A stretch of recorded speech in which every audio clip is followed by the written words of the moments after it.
আসসালামু আলাইকুম প্রিয় দর্শক, কেমন আছেন সবাই? আশা করি সবাই ভালো আছেন। আজকের এপিসোডে আমরা দেখব কিভাবে ওয়েবসাইটের চ্যাটবট তৈরি করা যায়। তো সেইটাই আমরা আজকে দেখব। এটা শুধু আপনার ওয়েবসাইটে যে ওয়ার্ডপ্রেস ওয়েবসাইটে যে করা যাবে বা আপনার অন্য কোনো ওয়েবসাইটে করা যাবে না সেটা নয়, আপনার যে কোনো সাইটে আপনি এটা করতে পারবেন। তো এটার জন্য সেটা হোক পিএইচপি হোক ব্লগস্পট বা যে কোনো ওয়েবসাইটের জন্যই আপনি এটা করার জন্য যেটা করতে হবে, আপনার প্রথমত আপনার পেজে যেতে হবে। তো আমি আমার পেজে চলে যাচ্ছি। তো দেখতে পাচ্ছেন যে আমি আমার ওয়েব পেজে ফেসবুক পেজে চলে আসছি। আসার পর আমি এখান থেকে সেটিং এ ক্লিক করব। সেটিং এ ক্লিক করার পর আপনি এখানে উপরে আসার পর দেখতে পাচ্ছেন যে মেসেঞ্জিং, এটাতে ক্লিক করবেন। ক্লিক করার পর আপনার এই পাশে অপশন চলে আসবে। তো এখানে একটু নিচে আসার পর আপনি দেখতে পাবেন যে add messenger to your website, এটাতে ক্লিক করবেন।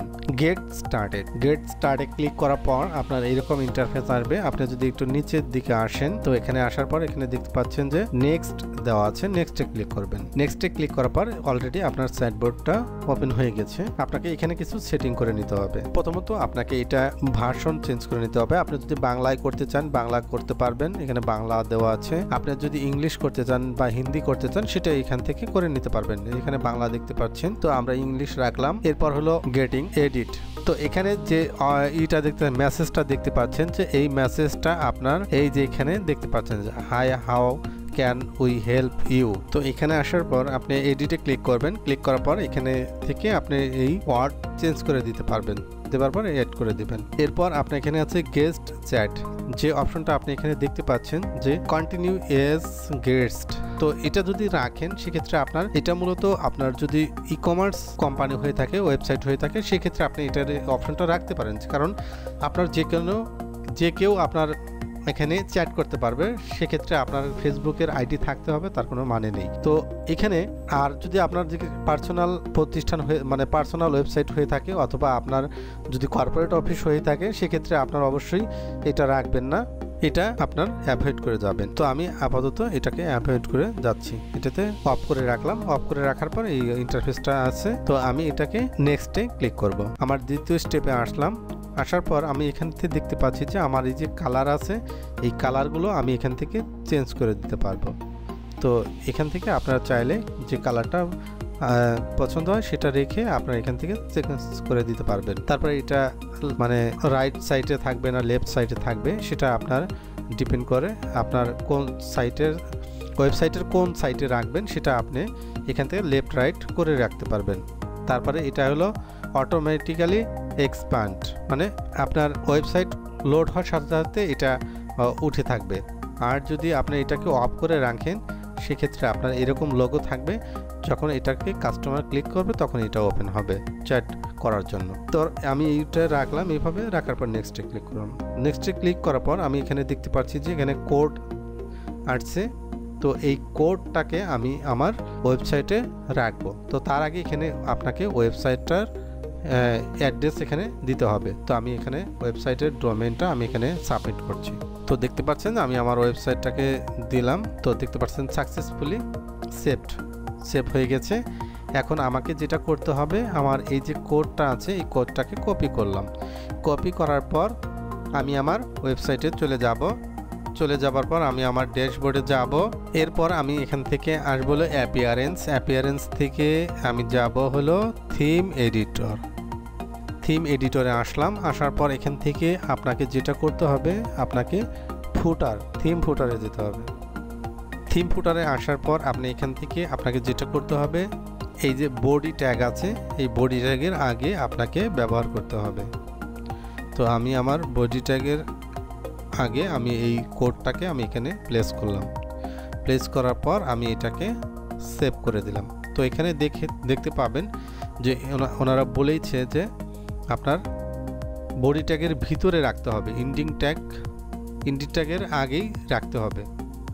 তো আমি আমার বডি ট্যাগের একবারে শেষ প্রান্তে আমি রেখেছি।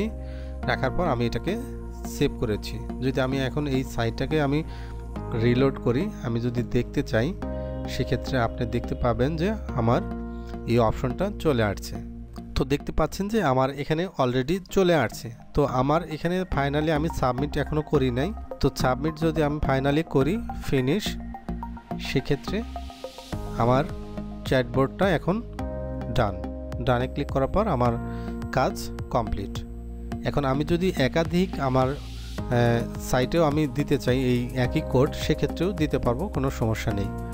তো আমি এটাকে আবার আপলোড করে মানে আপডেট করে নিলাম। এরপর আমি সাইটটাকে আবার রিলোড করে নিলাম। তো সাইটটা রিলোড কমপ্লিট হলেই আপনার এই অপশনটা চলে আসবে। তো দেখতে পাচ্ছেন যে অলরেডি আমার এই অপশনটা চলে আসছে। এখন এই কোডটাই যদি আপনি আমার ব্লগস্পটে দিতে চান সেক্ষেত্রেও দিতে পারবেন। আমি আমার ব্লগস্পট সাইটে চলে আসছি। ব্লগস্পটের সাইটে আসার পর আমি নিচের দিকে আসবো, আসার পর দেখতে পাবো থিমে ক্লিক করবেন। থিমে ক্লিক করার পর এখান থেকে আপনি আপনার ওয়েবসাইটের কাস্টমাইজে যাবেন, থিম কাস্টমাইজ। এরপর আসবেন হলো এডিট HTML আসার পর আপনি এখান থেকে যেটা করবেন কন্ট্রোল F চাপ দিবেন। এরপর আপনি এখানে লিখবেন ব্যাকস্ল্যাশ, এটা লিখে আপনার এন্টার করবেন।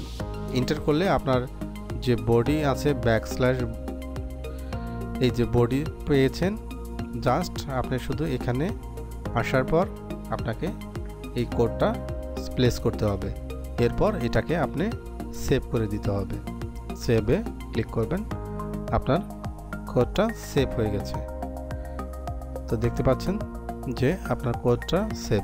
তো এইবার আপনি যদি এই সাইটটাকে প্রিভিউ করতে চান, তো এখানে আসার পর আপনি দেখতে পাচ্ছেন যে আপনার এই চ্যাটবোর্ডটা এখানে ওঠেনি বা আসেনি। সেক্ষেত্রে যেটা করতে হবে, আপনার এই ওয়েবসাইটের ইউআরএলটা আপনার নিতে হবে। নেবার পর আবার এখানে আসতে হবে, আপনার গেট স্টার্টেড। এখানে আসার পর আগের মতোই সিস্টেম, যদি আপনি আগে করে থাকেন তাহলে ভালো, না হলে আপনার আগের মতোই সব কিছু এডিট করে নিতে হবে। গেস্ট অপশন অ্যাড, এরপর হলো এখানে আসবেন। আসার পর এখান থেকে কালার সব ঠিক আছে, নেক্সট। এরপর আপনার এখানে যে ওয়েবসাইটটা রয়েছে, এখানে আপনার ব্লগ সাইটটাও আপনি এখানে পেস্ট করবেন। দেখতে পাচ্ছেন ব্লগ সাইটটা পেস্ট করার পর আপনি এখানে আরও অসংখ্য সাইট আপনি অ্যাড করতে পারবেন, সমস্যা নেই। তারপর সেভ করবেন, সেভ সাকসেসফুলি। এরপর আপনি যেটা করবেন, এই কোডটা কপি করবেন, করার পর এটাকে আবার প্লেসমেন্ট করবেন। এখানে দেখতে পাচ্ছেন যে জায়গায় রেখেছেন, তো এটাকে আমি আবার প্লেস করলাম। এরপর আমি এটাকে সেভ করলাম। সেভ করার পর এইবার আমি এটাকে ফিনিশ করব, ডান। তো এইবার আপনি যদি রিলোড দেন সেক্ষেত্রে আপনি দেখতে পাবেন। তো আমার এটা আসছে না, আমার এটাই থিমটা চেঞ্জ করতে হবে। থিমের প্রবলেমের কারণে আমার এখানে আসছে না, তবে আপনারা ট্রাই করবেন, অবশ্যই আপনারা পাবেন। তো আমি আমার অন্য সাইটেও ব্যবহার করেছি, অবশ্যই আসছে, কিন্তু এই সাইটটা থিমের কারণে আসছে না। তো থিমটা চেঞ্জ করলে আশা করি আসবে।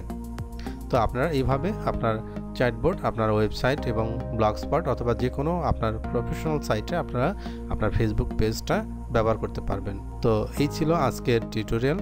যদি টিউটোরিয়ালটা ভালো লেগে থাকে অবশ্যই শেয়ার করবেন এবং পরবর্তী এপিসোড দেখার আমন্ত্রণ জানিয়ে আজকের মতো এখানে বিদায় নিচ্ছি।